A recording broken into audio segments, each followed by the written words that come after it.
Ito yung setup ng aking aquarium at gusto kong i-upgrade ito ngayon. Ang gusto ko kasi yung isang diretsyong mahabang ilaw na lang para hindi masyadong messy tingnan. Kaya naman, para ma-solve na naman ang aking problema ay naghanap ako online kung meron bang ilaw na ganito rin kahaba sa aking aquarium. At may nakita naman ako pero hindi ito talaga pang aquarium kundi para sa mga ceiling ng bahay. Yun kasi mga nakikita kong pang aquarium talaga na ganito kahaba ay sobrang mahal. Libo talaga ang presyo. Samantalang ito ay 500 pesos lang. Kaya nakikita nyo naman. Ayan halos kasing haba na niya.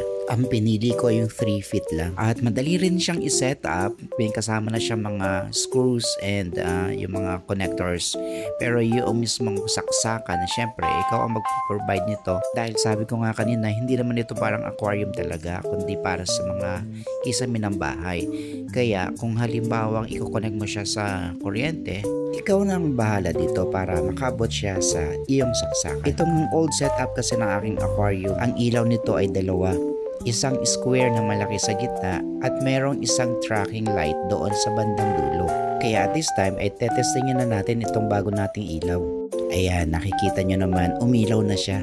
Mapapagkumpara natin kung alin mas maganda sa dalawa, yung old ba o itong bago. So tetestingin muna natin kung paano ba natin ilalagay ito dito sa ating aquarium. Ang the best lang na gawin naman dito, ilalagay natin lang sa ibabaw. Hindi na natin kailangan ihang or idikit sa kisame kasi medyo matrabaho pa yon. Kaya ito na lang ang the best way, ipapatong siya sa ibabaw. At ayan, nakita natin maliwanag na talaga yung aquarium. Tingnan natin ng malapitan at tingnan din natin ng view doon sa medyo malayo.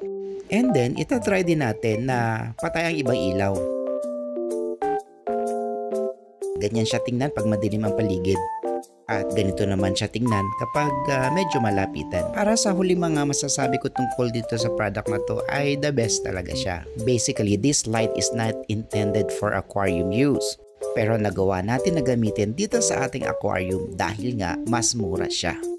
Kumpara sa mga aquarium lights na ganito kahaba pero sobrang mahal. So ikaw, alin na mas pipiliin mo?